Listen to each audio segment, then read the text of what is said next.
जय श्री कृष्ण दोस्तों। आज बात करेंगे श्री भगवत गीता भाग 3 के विषय में। हे माधव, आपके चरणों में कोटि कोटि प्रणाम। जैसा कि आपने बताया कि महाभारत युद्ध हमारे मन का परिणाम है और मन को एकाग्रित करने के लिए हर स्थिति में भजन करना अनिवार्य है, तभी भगवत प्राप्ति हो सकती है, चाहे फिर ग्रस्त हो या विरक्त। परंतु मेरे मन में एक शंका है, आखिर मैं किसका भजन करूं और क्या भजन करूं? क्या मैं राम नाम का सुमिरन करूं या कृष्ण कृष्ण कहूं या भगवान शिव का नाम जपूं? मेरा मार्गदर्शन करें प्रभु। हे पार्थ, जिसके नाम में तुम्हारा मन टिक जाए वही आपका इष्ट है, लेकिन नाम एक ही सच्चे परमात्मा का है और हर नाम में वही चैतन्य शक्ति है। श्री कृष्ण में माधुर्य है, राम में मर्यादा है, शिव में वैराग्य है, माँ दुर्गा में शक्ति है, हनुमान में भक्ति है। जो नाम या रूप बार बार ध्यान में आए वो आपकी आत्मा का आकर्षण है। हे मधुसूदन, परंतु मैंने सुना है भजन करने के लिए गुरु अति आवश्यक है। क्या यह कथन सत्य है? हे पार्थ, गुरु के बिना भजन हो सकता है, पर गुरु के बिना मार्गदर्शन नहीं। मार्गदर्शन कठिन होता है। अगर आपका मन सच्चा है तो आप श्री राम, श्री कृष्ण, शिव, माँ, हनुमान, जिसे भी अपना मानते हो उन्हें ही अपना अंतरात्मा का गुरु मान लेना चाहिए। जब आप भजन करेंगे तो वही भजन गुरु को आपकी ओर खींच लाएगा। जब शिष्य तैयार होता है तो गुरु स्वयं प्रकट होता है। और हाँ, तुम्हारे माता पिता जो तुम्हारे प्रथम गुरु हैं, और अगर आंतरिक भाव से देखोगे तो देखो उन बाबा को, वह ग्रस्त जीवन में कुछ समय निकालकर एकांत में चिंतन करते हैं और कहते रहते हैं, हरि नाम ले लो सहारा मिलेगा, डूबे हुए को किनारा मिलेगा। इसी चिंतन में निरंतर रहते हैं। हे बाबा, ये क्या गुनगुना रहे हो? हरि नाम ले लो सहारा मिलेगा, डूबे हुए को किनारा मिलेगा। क्या सच में सहारा मिलेगा? अरे भैया, सहारा क्या, वे तो सारे ही मिल जाएंगे। क्या सच में प्रभु मिल जाएंगे? हरि बोल, हरि बोल, हरि बोल, हरि बोल। देखा पार्थ, इस युवक ने चलते राही को ही अपना गुरु मान लिया और कोई तर्क वितर्क भी नहीं किया। इतना प्रबल विश्वास, एक ने कहा दूसरे ने मान लिया। इसलिए गुरुदेव की चिंता न करते हुए निरंतर भजन करो, वह अपने आप तुम्हें खोज लेंगे।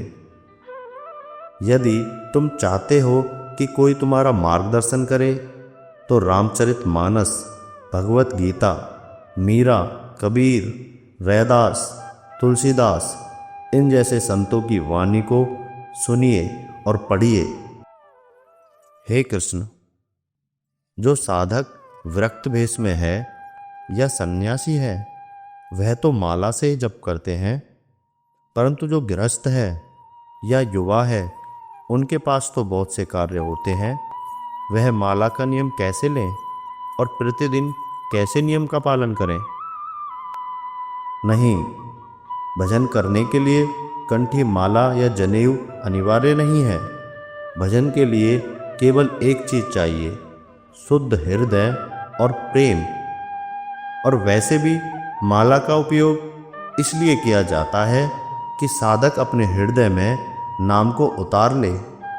जैसे ही हृदय रूपी माला निरंतर चलने लगती है, फिर माला का त्याग किया जा सकता है। और भजन करने के लिए संख्या गिनना आवश्यक नहीं है। आवश्यक है तो नाम को हृदय में उतारना। जब मन और नाम एक हो जाएं, तब किसी संख्या या गिनती की जरूरत नहीं होती। तब वह भजन नहीं, मिलन हो जाता है। हे माधव, आखिर भजन करने का सरल उपाय क्या है, जिससे मेरे हृदय में शीघ्र ही भक्ति का दीपक जले? हे पार्थ, प्रेम से नाम जपो, हृदय से, नियम से, सरलता से। यही भजन की पहली और अंतिम कुंजी है। और भगवान के नाम का उच्चारण करो। और सबसे प्रिय बात, नए साधक को जीभ से नाम का रटन करना चाहिए और नेत्र बंद करके नाम के अक्षरों का ध्यान करना चाहिए। ऐसा करने से मन की तन्मयता बढ़ेगी और भाव जल्दी जाग जाएगा। और शुरुआत में साधक का मन नाम में ना लगे तो भगवान की लीला या सत्संग सुने। हे पार्थ, ध्यान रखो, यह बहुत मंगलमय मार्ग है और बहुत कठिन भी, क्योंकि मन का अभ्यास संसार और विषय के भोगों में चलने का रहा है। परंतु यह बिल्कुल उल्टा मार्ग है। साधक बहुत गिरता है, परंतु निराश होने की आवश्यकता नहीं है।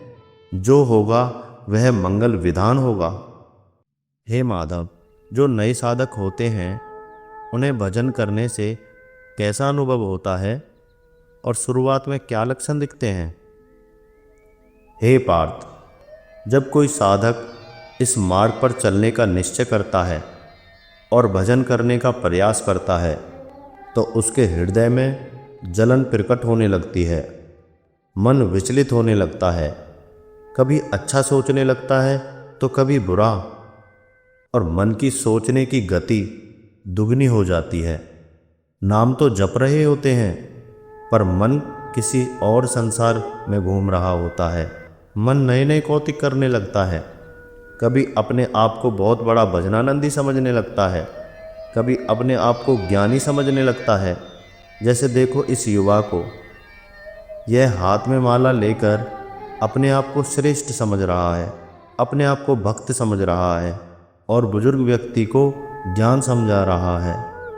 लेकिन बुजुर्ग के हृदय में क्या चल रहा है इसे क्या ही पता। फिर ऐसे में क्या करना चाहिए माधव? हे पार्थ, याद रखो, भजन के साथ साथ अभिमान भी जन्म लेता रहता है। परंतु साधक को अभ्यासरत रहना चाहिए। चाहे मन कितना भी भटके, कहीं भी जाए, मन को बार बार पकड़ के नाम में लगाना चाहिए।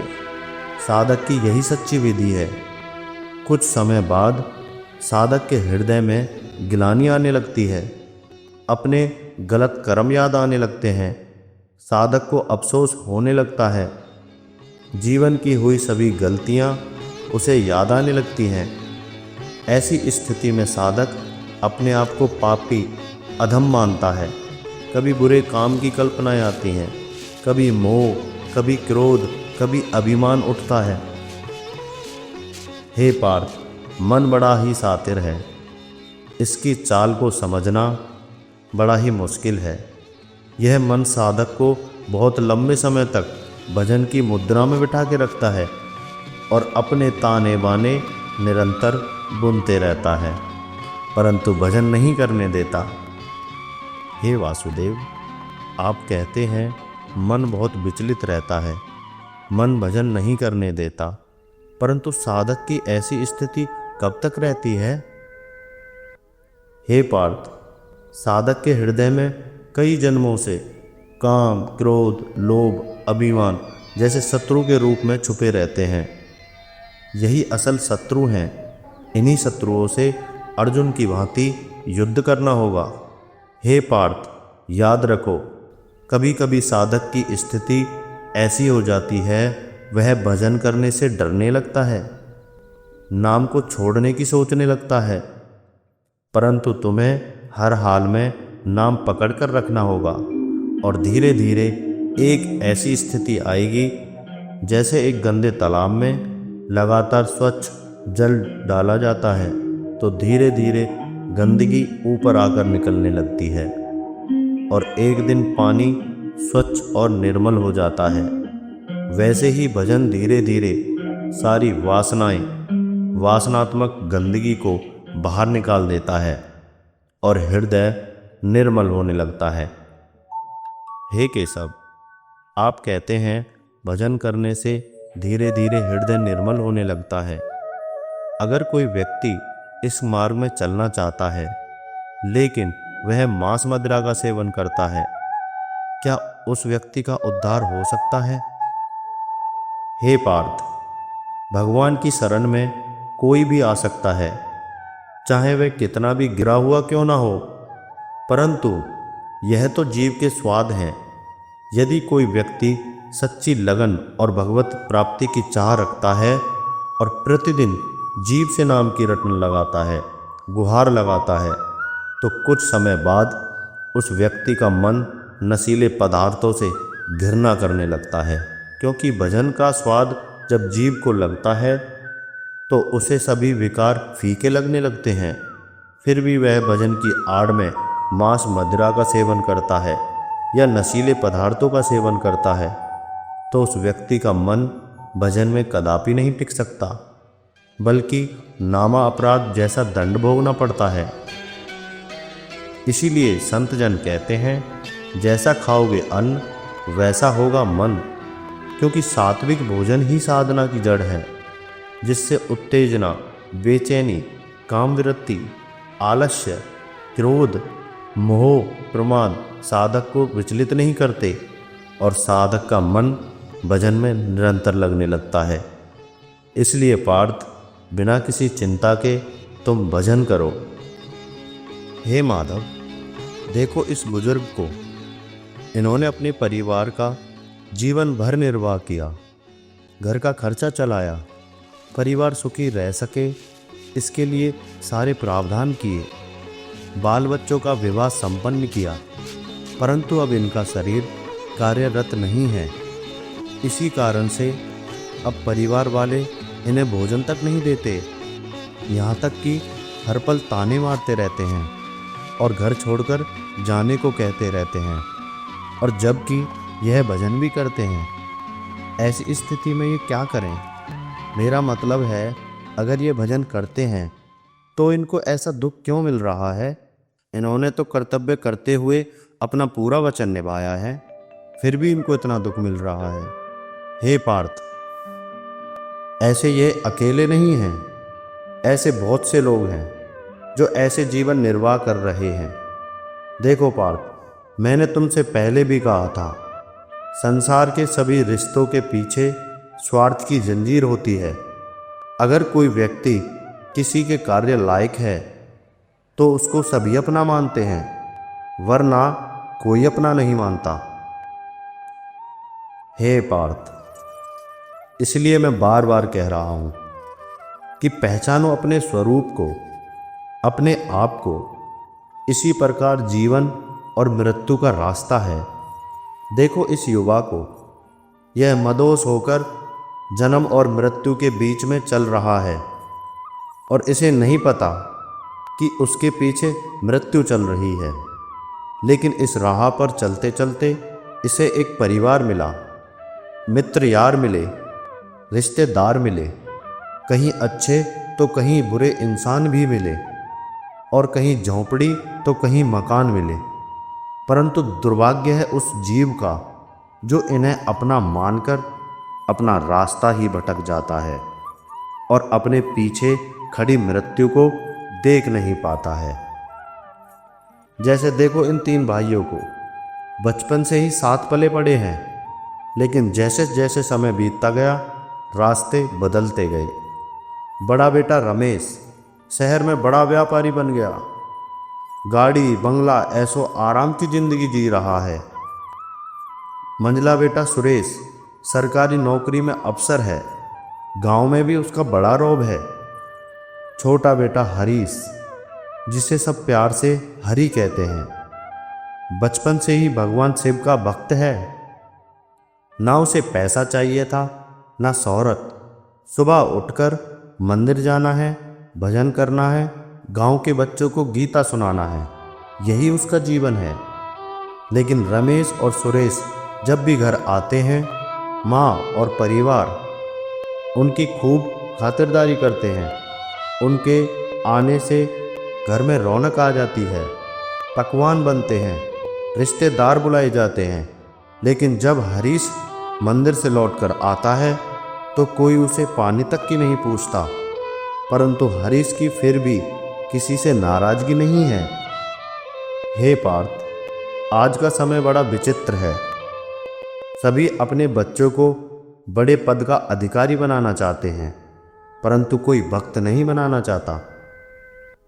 अपने सुख के कारण कोई अपने बच्चों को जीवन का सत्य नहीं बताना चाहता। कहीं वह घर का त्याग न कर दे, कहीं विवाह को इनकार न कर दे। और इसी अवस्था में आज यह बुजुर्ग है। सभी ताने वाने सह रहा है, परंतु परिवार का मोह अब भी इसके हृदय में वास करता है। जबकि चौथी अवस्था में किसी भी प्रकार का राग नहीं रहना चाहिए। यही जीवन का उद्देश्य है। परंतु केशव, ऐसी अवस्था में वह बुजुर्ग क्या करे, कहाँ जाए? उसका ना घर है, ना कोई परिवार है। हे पार्थ, देखो रामदास बाबा को। चौथी अवस्था प्रारंभ होते ही सारी जमीन जायदाद अपने बेटों के नाम कर बिना संकोच के घर त्याग कर दिया। और तो और संतों की चूटन पाकर नित्य भजन करते हैं। हे पार्थ, ऐसे भक्तों की भक्ति भगवान को भी मायूस कर देती है। हे केशव, ऐसे भक्तों की भक्ति देखकर मेरा हृदय निर्मल हो गया है। अब मैं आपको गुरु मानते हुए आपके कहे अनुसार संसार में रहते हुए भजन में मन लगाऊंगा और कर्तव्य करते हुए निरंतर राम नाम का जप करूंगा, जिससे मैं भगवत प्राप्ति के काबिल हो सकूं। हे पार्थ, याद रखना, संसार में परिवार में रहते हुए भजन का दिखावा कदापि नहीं करना। प्रयास करना कोई जान भी ना पाए। हे कृष्ण, अगर जाने अनजाने में ऐसा हो गया तो क्या करना होगा? हे पार्थ, ऐसी स्थिति में तुम्हें विवेक और ज्ञान से काम लेना होगा। विवेक और ज्ञान से वो क्या होता है माधव? हाँ पार्थ, साधक को विवेक और ज्ञान का सहारा लेना ही पड़ता है। यद्यपि साधक इस मार्ग से कब फिसल जाए पता भी नहीं चलता।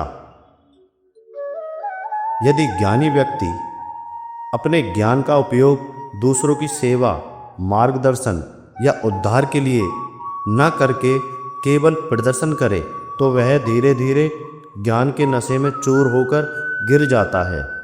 इसलिए साधक को हमेशा यह ध्यान देना चाहिए, कहीं मैं किसी वस्तु, व्यक्ति, स्थान के चक्कर में आकर भजन तो नहीं छोड़ रहा, अपने वास्तविक कार्य को तो नहीं भूल रहा। सच्चा ज्ञानी हर आत्मा में परमात्मा को देखता है, सभी में भगवत भाव करता है।